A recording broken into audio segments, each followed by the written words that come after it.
Salut les gars. Alors les pneus, les roues, les jantes. Donc ça c'est l'avant. Ça c'est pour l'arrière. Alors pour les mettre dessus, bon bah c'est pas chinois. Il faut forcer un peu pour écarter la mousse et mettre dessus. Et alors on l'aligne évidemment sur l'extérieur de la jante. L'intérieur pas d'importance.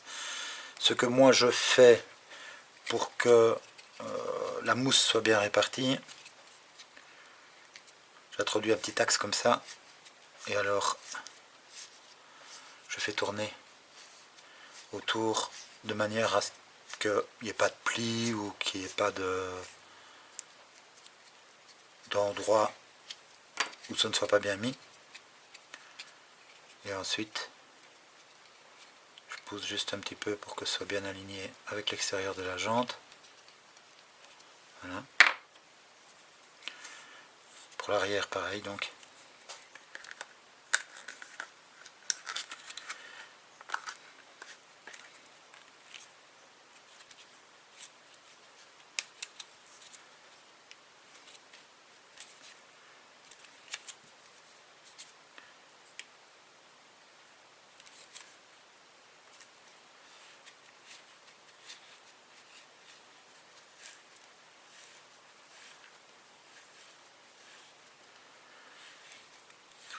Voilà, comme ça.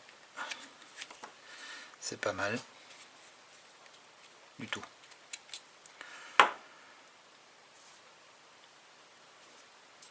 Alors, la technique pour le collage.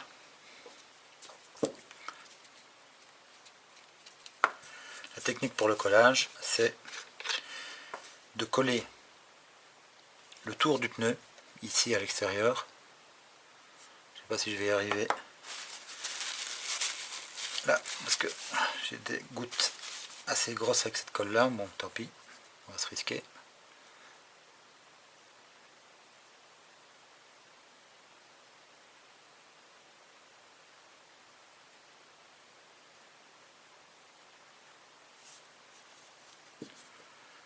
Donc juste un tour comme ça, j'enlève tout de suite l'excédent.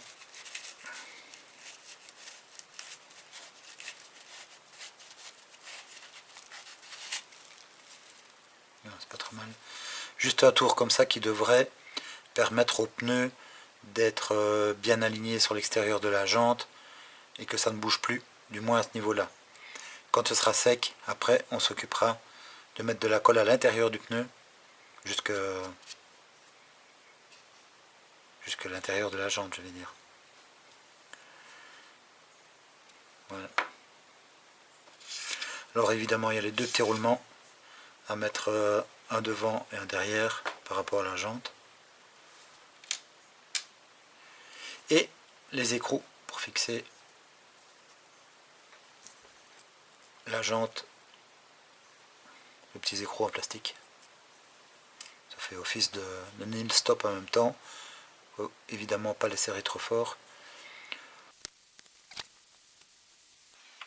Et là maintenant je me rends compte qu'il y a un côté lisse pour le mousse et un côté rugueux. Je suppose que le côté lisse va vers l'extérieur, mais vu que je l'ai mis comme ça sur la première jante, je vais mettre comme ça sur la seconde aussi.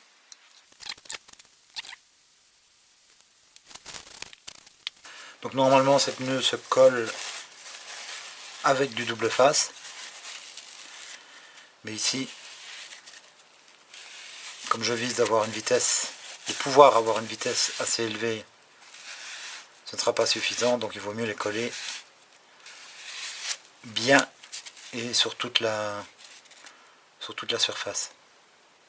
Voilà, donc je vais les laisser comme ça, je vais les laisser sécher et puis on verra ce que ça donne. Alors on va continuer le collage des pneus.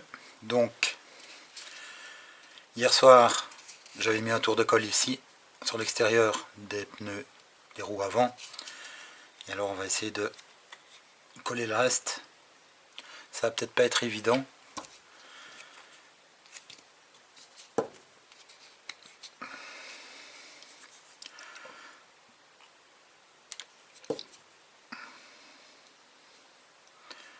Donc en fait, je m'en suis collé partout déjà. En fait il faut faire tout le tour du pneu pour que la colle aille partout. Il faut faire le tour du pneu comme ça plusieurs fois pour que la colle se mette bien partout. Donc avec un petit tournevis ou quelque chose. Et toujours éponger l'excédent. Voilà. Je trouve que c'est pas trop mal. Bon. Faites ça avec des gants les gars. Faites ce que je dis, faites pas ce que je fais. Moi j'ai beaucoup de mal à travailler avec les gants parce que j'ai jamais été habitué. Et je me colle les doigts. Donc ce que je vais faire ici, c'est essayer de mettre une quantité un peu plus faible de colle et en mettre de l'autre côté. Voilà. Donc en fait, il faut absolument directement faire le tour, sinon si on referme le pneu, bah, toute la colle va sortir. Ce qu'on peut faire, c'est quand il n'y en a plus, en remettre une goutte là. Voilà.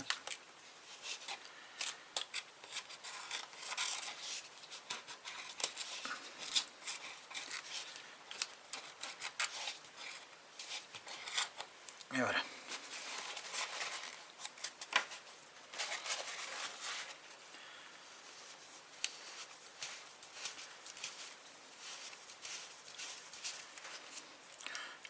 Je pense qu'on devrait avoir un résultat pas mal. Je crois qu'il y a de la colle vraiment sur toute la surface en faisant comme ça.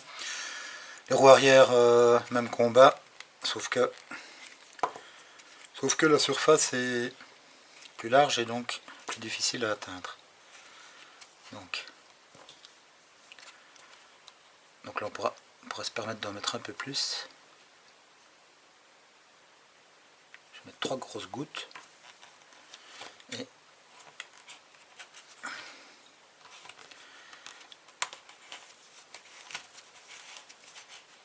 remettre 3 de l'autre côté.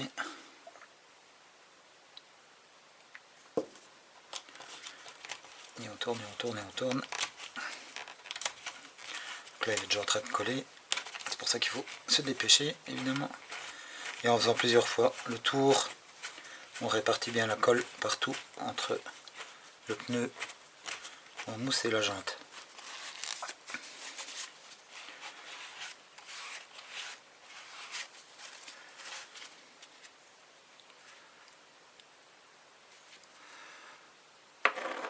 Voilà. Et on va faire le dernier.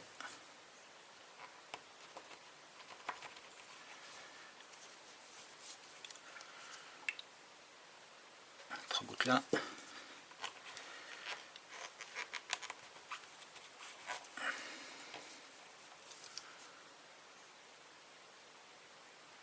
De l'autre côté.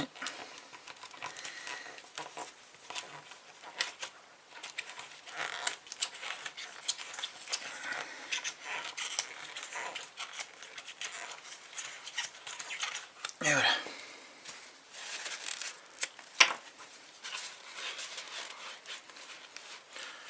Pour les cols, moi je suis hyper content de ces cols là. Donc je prends toujours un tube de fine et un tube de médium. C'est ce que je prends chez Hobby King. C'est pas cher, il y a une grosse quantité et franchement elle se garde des années quoi. Par rapport aux autres qui ont le bouchon qui bloque, qui sèche ou quoi. Celle-ci elle se garde vraiment des années. Vous avez l'item number ici. Donc HC-50-5C pour la fine, donc la fine. Et la médium c'est un numéro qui est assez proche de celui-là, je ne connais plus par cœur. Et le petit secret c'est qu'il y a une aiguille. Je ne sais pas si vous voyez, il y a une aiguille dans le fond du bouchon. Et en fait c'est ça qui fait que le bouchon ne se colle jamais, il ne faut jamais repercer avec une aiguille ou quoi. Et ça se conserve hyper longtemps. Et alors la colle tient super fort. Je parle et puis j'oublie d'essuyer la colle.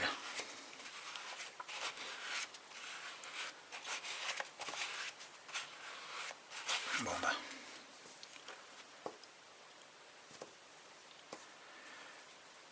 Voilà. Donc comme c'est bien écrasé et que la couche est super fine, ce sera vite sec. Je pense qu'on pourrait monter les roues comme ça. On verra un petit peu à quoi ça ressemble. Oui, ce que j'ai fait hors caméra, j'ai monté les quatre plots de carrosserie. Parce qu'en fait, je me posais une question. Ici, je vais vous montrer ça. Si vous voyez bien, voilà. Donc ici, il y a l'axe du triangle supérieur qui est en forme de L. Vous voyez, pour ne pas qu'il puisse aller plus loin, pour ne pas qu'il puisse sortir vers la droite. Il est en forme de L. Et alors je me demandais ce qu'il retenait en avant, puisqu'il n'y a pas de goupille derrière. Et en fait, c'est simplement le plot de carrosserie là qui l'empêche de sortir. Voilà. Bon, on va vite monter les roues. Oui, il y avait quand même un outil qui était fourni avec. C'est ceci. Donc c'est un outil pour une clé à tube. Alors il y a un écrou qui correspond à l'ex qui se trouve ici. Et l'autre, qui est plus petit, il correspond à l'écrou qui tient la roue. Donc, comme il n'y a pas beaucoup d'épaisseur, il faut bien vérifier que la roue soit bien dans l'ex. Et ensuite, il suffit de visser, hein, ça c'est classique. Bon, je le vise pas trop fort, ça sert à rien. Il faudra que de toute façon que je les défasse encore pour régler le moteur, etc. Ici, je vais vous parler du réglage du diff aussi. Alors pour le réglage du diff, je vous mets le lien en description, je vous mets le lien vers la vidéo de Mani qui explique ça très bien. Moi je vais vous le faire quand même, histoire de vous montrer que j'ai bien appris la leçon. Bon, ici je suis en train de faire les roues avant, donc pour les roues avant, il faut laisser un petit jeu. Il faut que la roue puisse tourner librement.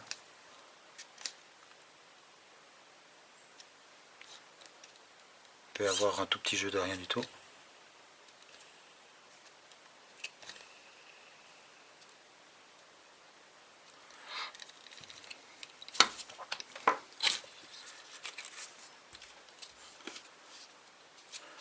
Donc pour les roues, un petit roulement de chaque côté évidemment. Les roulements ici sont sur les roues et pas sur les axes. Donc pour les axes de roue avant, il vous faut une clé de 5,5 qui n'est pas fournie. Donc quand vous avez fini, vous faites tourner les deux roues en même temps. Et s'il y en a une qui s'arrête avant l'autre, on la redesserre un petit peu, il faut qu'elle s'arrête en même temps. Voilà. Encore un rien.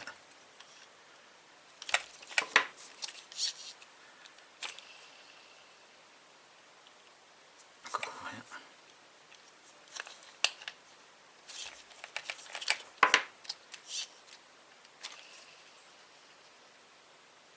Voilà. Là elle s'arrête en même temps. Nickel. Sinon s'il y en a une qui est serrée plus fort que l'autre, ben, vous devinez ce qui va se passer, la voiture va tirer de travers. Voilà, ben, elle a déjà un petit peu plus de gueule comme ça, c'est joli, avec le châssis en carbone, et ici l'alu à l'arrière, c'est pas mal, ça donne bien, un très beau petit engin, on verra si c'est efficace.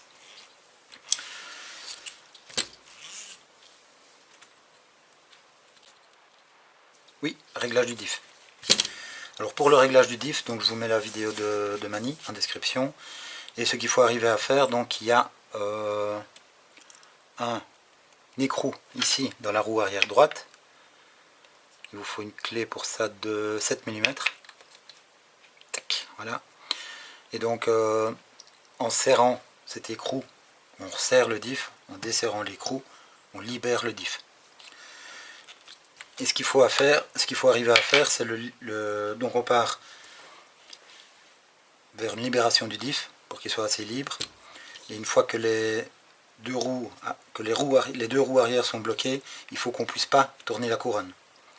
Et donc vous commencez par desserrer l'écrou là pour que la couronne tourne lorsque les deux roues arrière sont bloquées.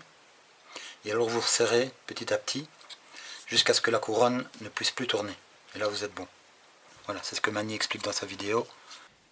Le diff à vie se règle ici, ce côté-là par la roue. Alors un diff à vie, c'est pas compliqué à régler, mais c'est méticuleux un petit peu quand même. Alors, plus tu serres la vis, plus tu comprimes les billes, plus le diff va dur. Si tu veux l'avoir libre, comme j'ai fait ici, tu as un problème, c'est qu'à un moment il est trop libre, et quand tu tiens les deux roues, il ne faut pas que ton plateau tourne, en fait. Sinon il fait effet de slipper, mais pas dans le bon sens, il va se bouffer. Donc là, tu vois, on est juste arrivé au blocage. Je ne peux pas tourner la couronne quand je tiens les deux roues. Par contre, on est vraiment super libre, comme tu peux le voir. Ça marche bien. Après, évidemment, tu peux le durcir comme tu as envie, selon ton circuit à gogo. L'étape suivante, c'est l'électronique. Donc pour le cerveau standard étant trop gros, j'ai mis un cerveau un peu plus petit, cerveau d'aéro. On peut regarder dans le manuel les cerveaux pour cette voiture-là, si jamais vous prenez le kit. Le cerveau qu'il vous faut, c'est un cerveau qui fait... le corps du cerveau doit faire entre 33 et 36 mm. Donc le corps du cerveau, donc de là à là. Vous prenez un cerveau qui fait entre 33 et 36 mm, et alors vous pouvez le mettre pour cette voiture, il est compatible. Alors, ici, j'utilise le fameux Vario MH 120 A qui a l'avantage d'être pas cher et de tenir le coup. Alors, ce que j'ai déjà fait, c'est court-circuiter l'interrupteur, puisque si c'est une petite voiture, on n'a pas beaucoup de place, donc on ne va pas s'amuser avec des fils, des câbles superflus. Donc ici j'ai coupé et j'ai soudé les deux fils, donc il est on tout le temps. Voilà, donc pour le mettre off, il suffit de débrancher la batterie. De toute façon, on débranche toujours la batterie quand on finit de rouler, pour bien faire. Alors les condensateurs, bon, bah, si j'ai une gaine thermo assez grande, je la mettrai ici, comme ça ce sera bien caché, bien le long du câble power. Les trois autres câbles sont pour le moteur, évidemment. Alors avec ce Vario là, donc très important, je vous mets la vidéo aussi de Mani à ce sujet. Ne l'utilisez pas tel quel, il faut le paramétrer absolument. Et puisqu'il faut le paramétrer, il vous faut cette carte de programmation. Donc si vous achetez ce Vario, achetez la carte impérativement. Il y a une petite table derrière, bon c'est écrit vraiment petit. Là j'en profite pour faire un test avec ma caméra. On lit item value, mais les autres un petit peu trop petits. Ouais. De toute façon, vous avez ce qu'il faut au niveau du papier, il y a tout ce qu'il faut. Hein. Voilà, tous les paramètres sont là. Bon, je vous fais un gros plan. Là, on sait lire.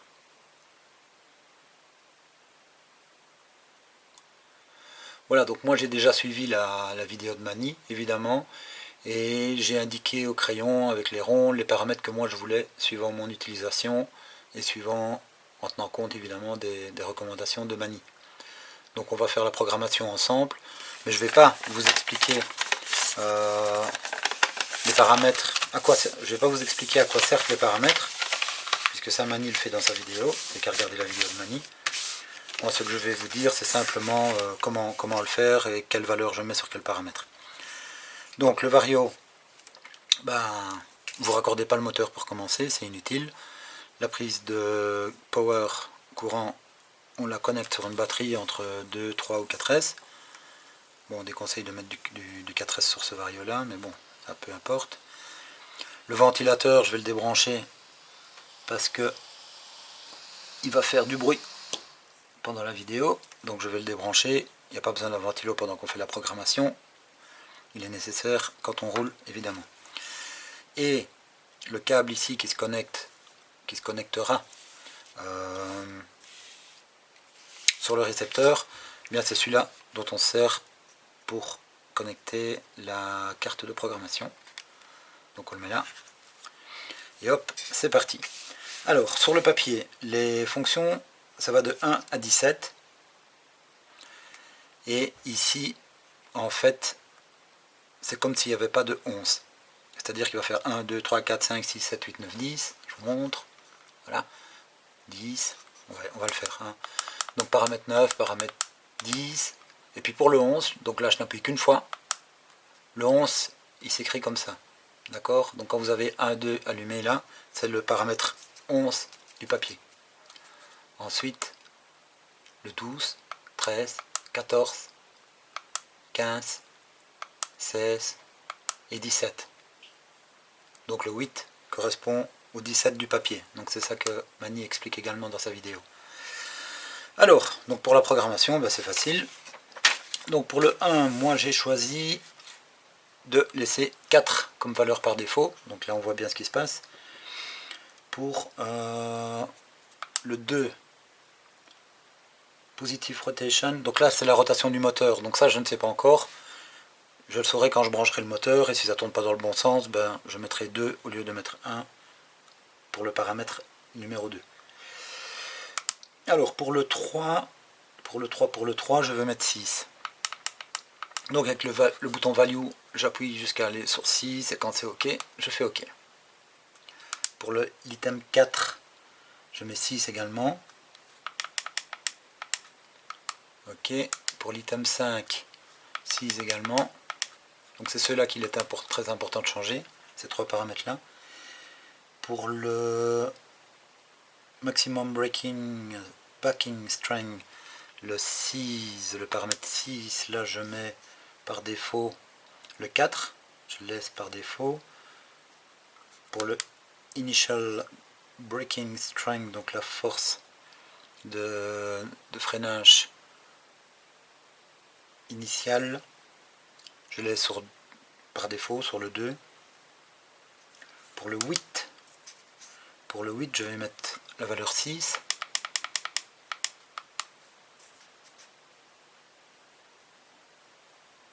Donc c'est la force de freinage maximale. Donc là on met en général 50%. Et ici ce que j'ai mis ça correspond à 55%. Donc on va essayer comme ça. Le 9, je laisse sur 1. Le 10, c'est 5 par défaut. Mais c'est le point neutre de la télécommande. Donc comme moi je vais mettre une télécommande bon marché, je vais pousser cette zone de neutre au maximum. Donc je vais mettre le paramètre 10, la valeur 10 pour le paramètre 10. Ensuite on passe au 11. Le 11, je laisse tel quel. Là il met 5. Ouais. Donc c'est la fréquence de freinage. Donc je sais même pas à quoi ça correspond. C'est pas grave, je laisse comme c'est. Alors le 12 lithium saving. Donc là c'est pour reconnaître combien il y a de lipo. Le 12, je mets le 12. Donc je rappelle le 3 ici correspond au 12. Et donc là, le 1 par défaut pour la reconnaissance automatique, c'est très bien. Le suivant, le 13 sur le papier.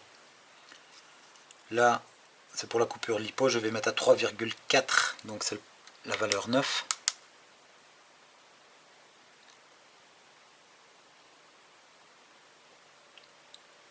Paramètre 14. Celle-là, c'est la protection pour low voltage. Il faut qu'il soit sur 2 pour avoir la protection. Si on met sur 1, c'est sans protection, donc c'est pour rouler en NIMH.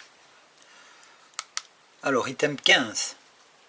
Par défaut, à la valeur 7. Eh bien, on va laisser comme ça. C'est pour le reverse maximum throttle stroke.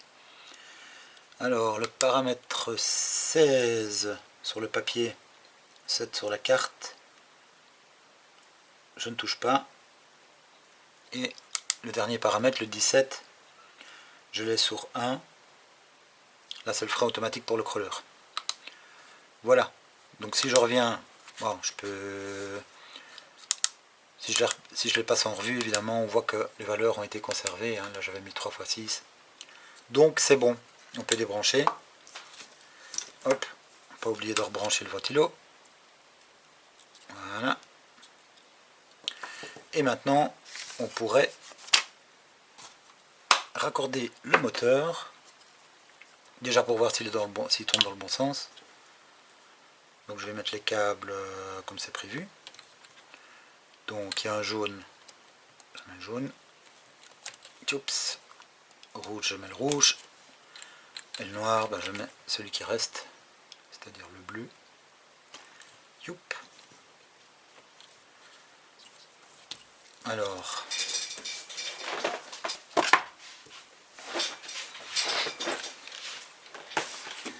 on passe à la radio.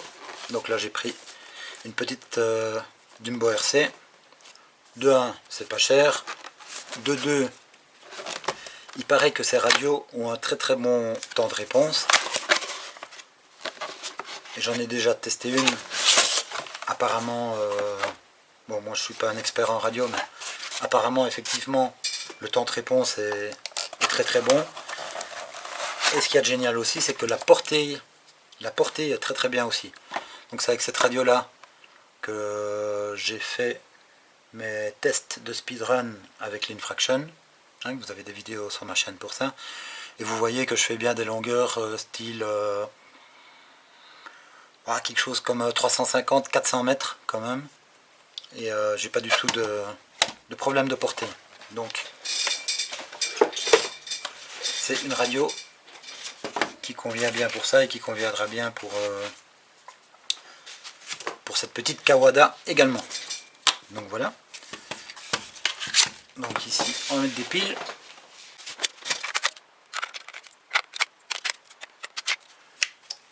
Ça s'allume. On vérifie que les potards sont au neutre, pour ceux qui doivent être au neutre. Ok, c'est bon. Alors, on va voir s'il faut binder le récepteur ou si c'est fait. Ça, on va s'en rendre compte assez vite.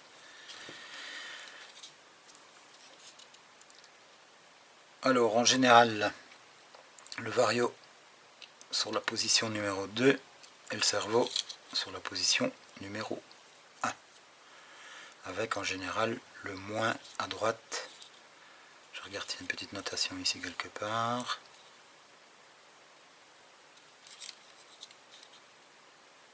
Oui, ici en rouge. Confirmation que le moins est bien à droite. Donc fil noir à droite.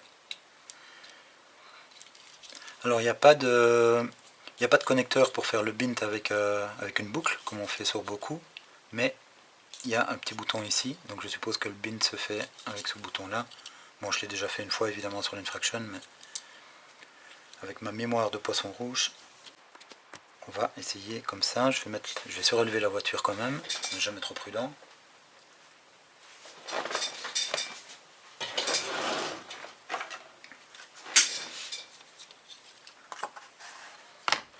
L'avantage, pas besoin de la surélever beaucoup.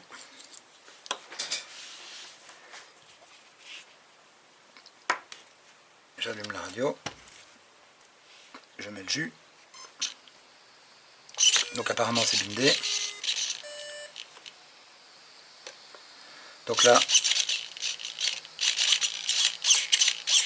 il faudra régler les fins de course, mais on voit que pour la direction c'est bien. Parce que je peux bien tourner à fond déjà.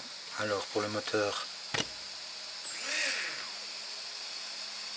ça tourne. Il faut voir si ça tourne dans le bon sens. Donc là j'attends le pignon, j'ai commandé un pignon. Je sais même pas si j'aurai assez de place pour le mettre.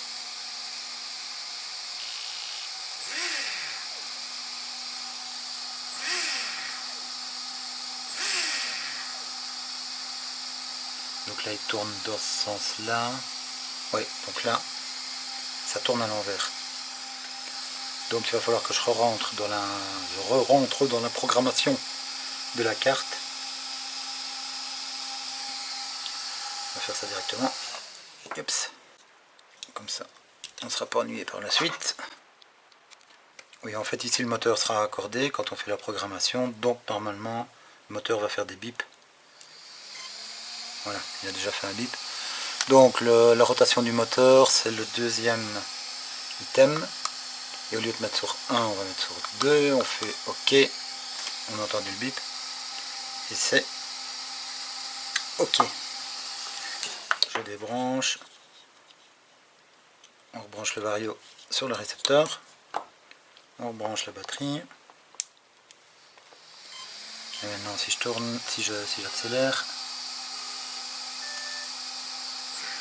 voilà, le moteur tourne dans l'autre sens. Il tourne comme ça.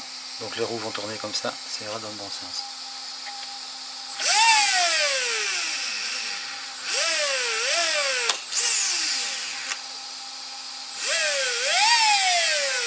Alors je sais pas si vous entendez le bruit. Je vais enlever le ventilo. Youp. Quand même que je vous fasse écouter le bruit du moteur. Hein. 9000 kV.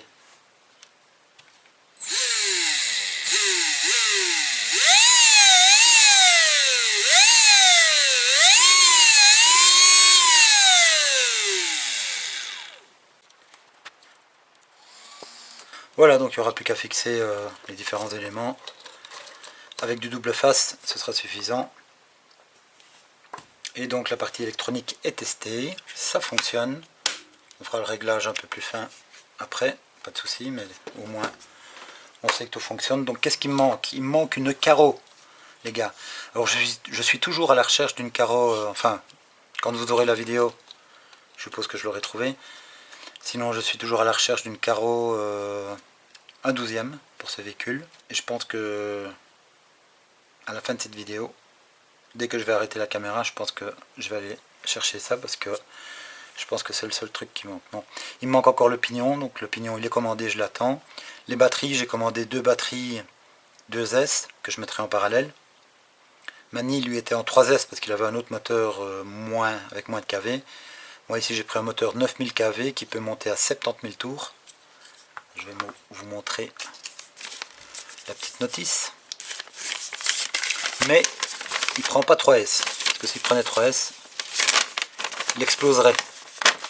Donc voilà, sur la notice ici on a du 3674, du 3670, du 3665, du 3660 et du 3650. Oui, pour les Français, 3674 ou 3670. Ok, moi je parle belge. Donc le 3650 qui est ici, ben moi c'est le premier de la liste. 3650, 9000 kV. 750 watts. Et voilà, max voltage doit être inférieur à 8,4 volts, donc ça fait bien du 2S. Hein. Max amp, 90 ampères. Ici le vario, c'est un vario 120. Alors, l'électronique est montée, temporairement. Hein. Donc le pignon, que vous allez devoir voir là, voilà. Le pignon, bah, pour finir, j'ai eu la place pour le mettre, puisque j'ai pris le plus petit possible, puisque c'est un moteur 9000 kV, donc forcément il va tirer long. Et donc j'ai pris le plus petit pignon possible en 64 dp, donc j'ai trouvé un 16 je crois. Ouais, un 16. Et donc j'ai pu le mettre sans devoir tailler dans le châssis pour déplacer le moteur. Finalement ça a été. Donc voilà, fixer le moteur, j'ai fixé l'anti-poussière là qui se fixera de la couronne. J'ai mis une batterie comme ceci en attendant d'avoir mes 2 autres batteries, hein, juste pour faire un essai puisque j'avais le pignon, c'était bête de ne pas l'essayer. Donc j'ai mis aussi le récepteur ici collé avec un double face sur le cerveau. Et donc voilà, les pneus sont collés, vous allez voir que ça ne ballonne pas du tout, donc ils sont bien collés. Toujours la radio Dumbo RC, donc j'ai déjà fait un petit essai ici dans la cave et sur ma piste dans le grenier, et c'est on va dire un petit peu inconduisible vu que dès qu'on met un petit peu de gaz elle part fort vite, même avec rien de gaz on voit que ça tire long, et donc dans le grenier c'est pas très possible. Donc pour le speedrun je pense laisser cette cette radio là. Je vais voir s'il y a moyen de programmer de l'expo sur les gaz et sur la direction. Alors elle tourne très court, elle peut tourner très court, donc ça c'est bien, mais la direction et les gaz sont vraiment trop directs. Dès qu'on met un tout petit peu de gaz, évidemment ici dans le grenier j'ai une petite piste, donc dès que je mets un petit peu de gaz, ça part trop vite, entre guillemets. Donc je voudrais voir s'il y a moyen de mettre de l'expo sur les freins et sur les gaz par la télécommande. Sinon, je mettrai l'autre télécommande pour rouler sur piste et je garderai celle-ci pour faire du speedrun s'il y a moyen. Donc ce qui m'ennuie dans le speedrun éventuellement, c'est si les roues sont trop déséquilibrées, il n'y aura pas moyen de faire de speedrun, ça va trembler trop fort. Puis il faudra voir aussi une fois qu'il y a l'accord au-dessus si elle ne va pas avoir tendance à s'envoler. Donc là, je vais connecter, vous montrer ce que ça donne. Voilà, petite musique.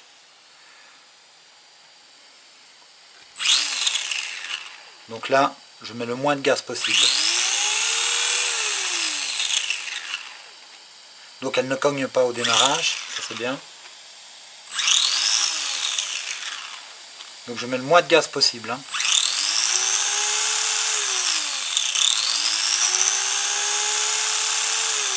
Voilà, là je suis au minimum. Maintenant je vais augmenter. Je vais essayer d'aller à fond, si c'est possible.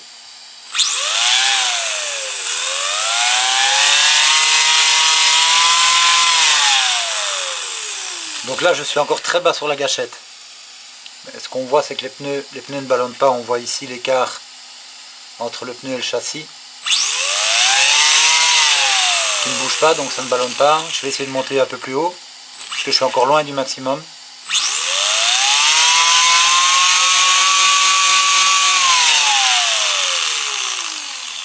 Voilà, là j'ai été au maximum.